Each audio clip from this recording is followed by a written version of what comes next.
Local organizations are scrambling amid steep federal funding cuts. A program that helps food banks is losing $420 million.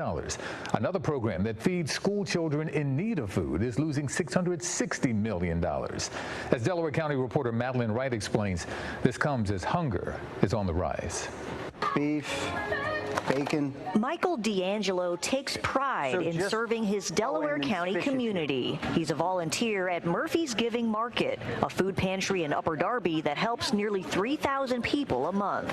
This is a huge part of helping with that food insecurity piece, especially the fresh fruits and veggies.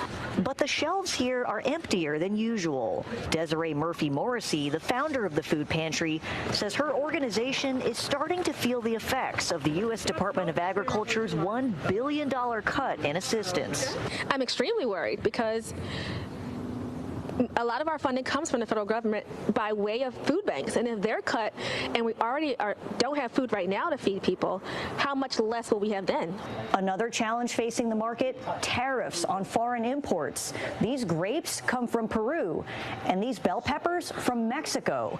Murphy Morrisey says most of the produce here actually comes from Canada. Food prices are so high now, and now with the expected tariffs, it's going to get even higher, which means we are able to purchase less. A third challenge is that Congress is considering cuts to programs that some of the clients here use, like Medicaid and Supplemental Nutrition Assistance Program, or SNAP.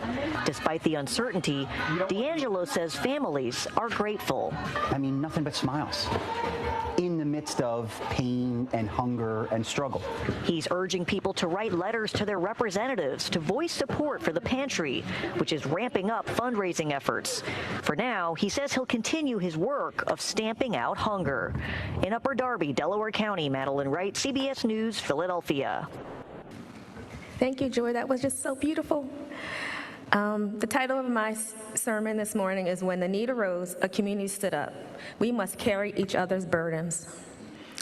As I stated previously, I'm a teacher in Philadelphia, and just seeing the need of some of our families and the expectations that children should learn when they don't even have nourishment was heartbreaking. During the COVID-19 pandemic, food grew scarce again, when families who had once given freely were now the ones in our lines. Many working families from all backgrounds found themselves suddenly needing help, when neighbors were forced to choose between nourishment and necessity.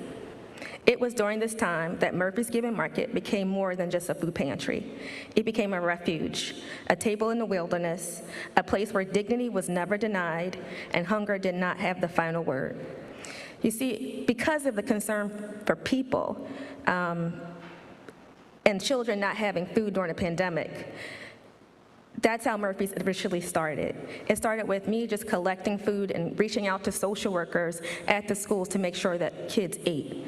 Because what people don't know is that not only do schools educate children, we feed them, we check on their safety, we check on their mental health. So when schools were closed, none of that was happening. But that's how we initially started.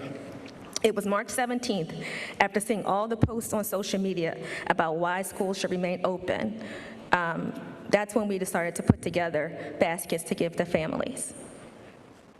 We were checking on children's safety. We were checking in with social workers.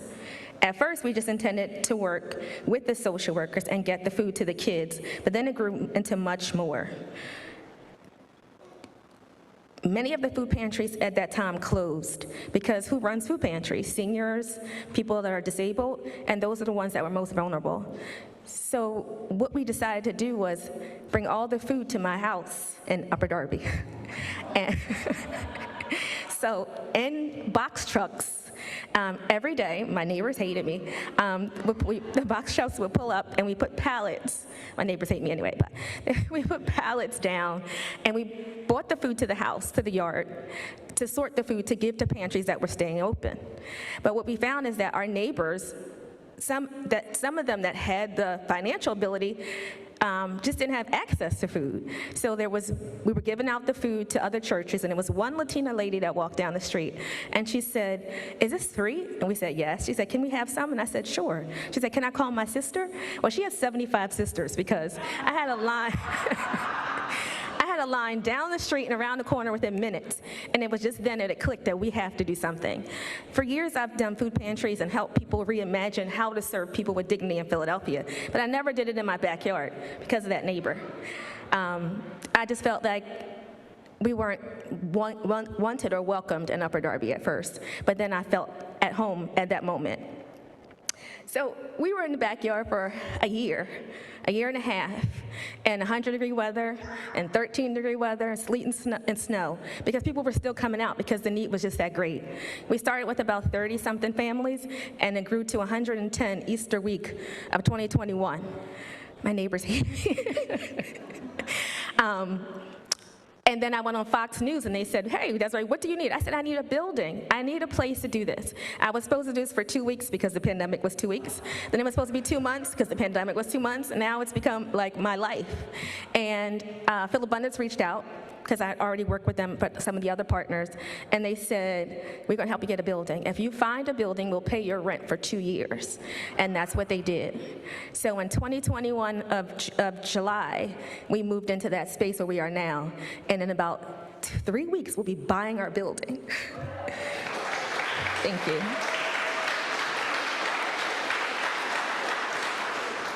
We are the largest food pantry in Delaware County. We serve about 3,500 of our neighbors each month. We work hard to fight and combat the social determinants of health. So it's not just food, it's clothing, it's healthcare access. Today we have a clinic with St. Joe's at the market. It's diapers, it's education, not just education about like teaching ESL classes, but education about how to work the systems in America, because they're not set up for everyone. And now we're being called again, called to support physically, mentally, emotionally, financially, and equally as important, to advocate and to be a voice for the voiceless, hope to the hopeless, and help for those that we can help, which is everyone. And when I say we, I don't mean just Murphys. I mean we that are in this room. I mean we that are online. We that are in your homes when you return. I mean the we that's everybody. Here are just some facts to help put things in perspective. 12% of all families in Delaware County are food insecure, which is higher than a national average, yet DELCO is one of the wealthiest counties in Pennsylvania. These low-income families, single-parent households, and individuals with disabilities make up that 12%. Every 1 in 6 children are food insecure. In a classroom of 30 students, that's 5 children, every 5 children that don't have access to food. It hurts Title I funding. We got my notice recently that Title funding for schools is going to be cut, which means no ESL classes, no migrant education, and then eventually no special education. Medicaid is cut, which means children with disabilities won't have occupational therapy, speech therapy, vision support, all of those things when it's cut. The Supplemental Nutrition Program supports families in accessing food. This supplement is not a full meal replacement, but rather a supplement assuming that people can supplement the balance, which is 20 to 30% of the groceries they need. SNAP is $6 a day per person.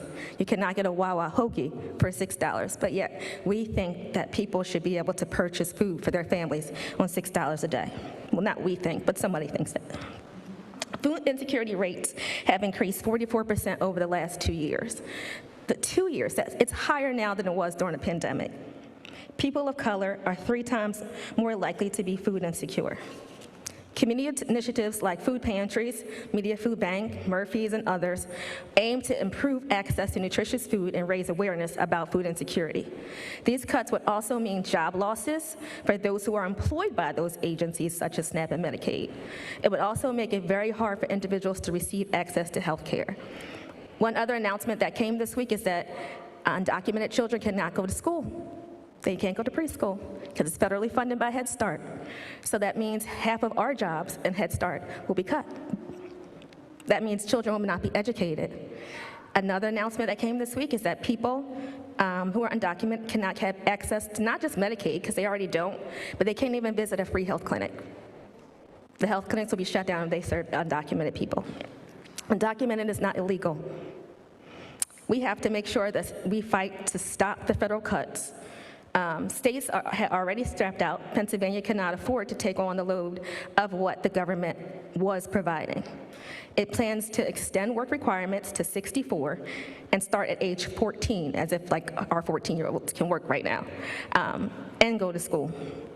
Estimated 11 million people nationwide live in households at risk of losing some of these cuts. Harm to school meals, loss of direct certification, title funding has already been cut or withheld with the plan for it to eventually go away.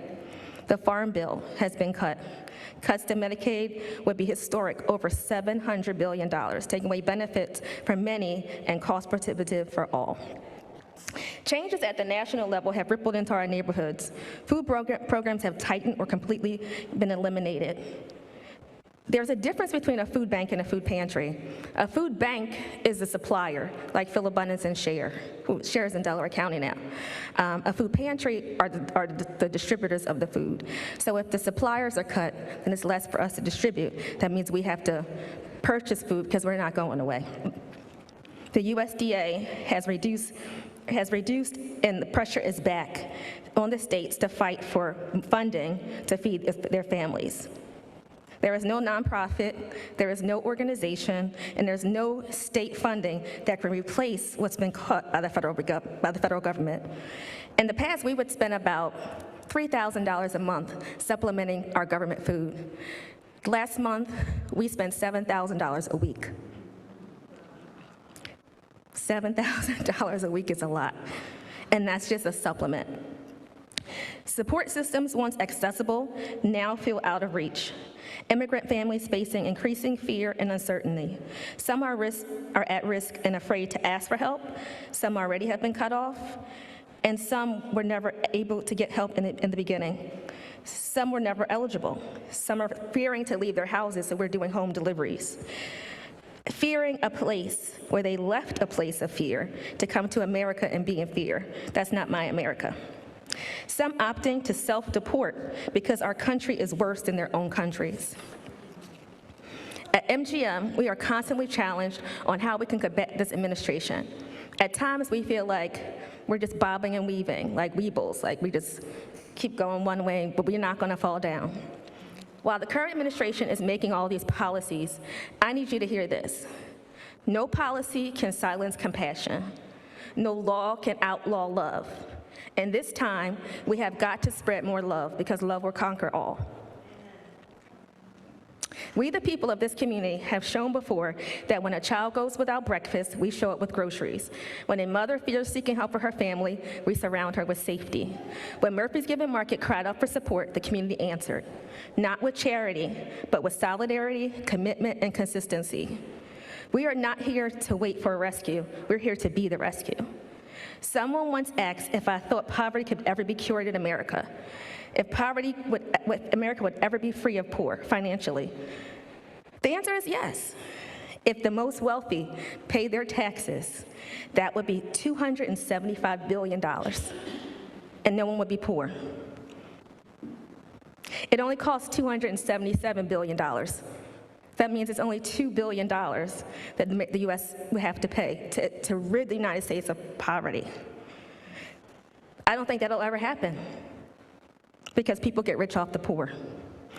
Politics aside, this is still about people, about humanity, and it's not red or blue. It's about bread and belonging. It is about the command to defend the oppressed, to take up the cause, and to plead the case. And so we rise again. We've done it before. We'll do it again. We have to fight until right is regular. We have to normalize justice and humanity by donating, organizing, and refusing to let anyone in our neighborhood go unseen or unfed.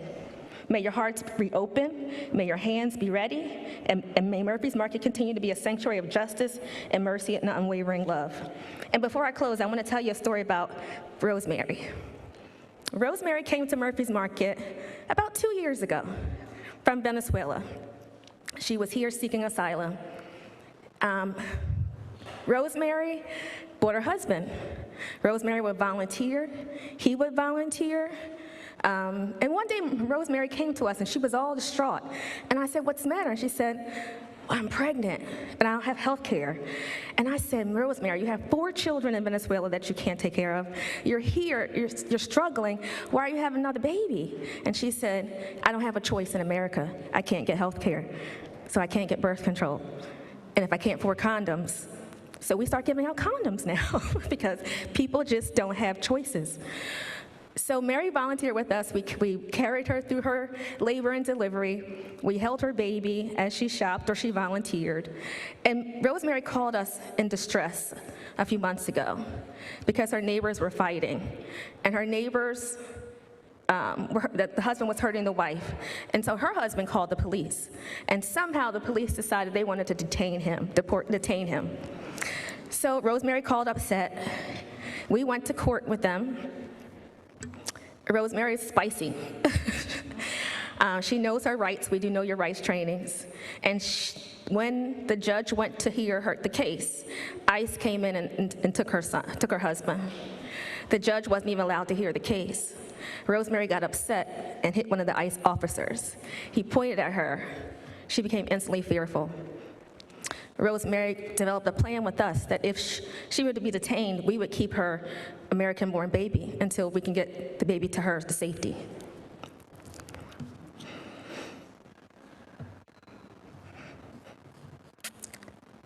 Rosemary took a bus from Philadelphia to Texas. When we talked to Rosemary, she walked to Honduras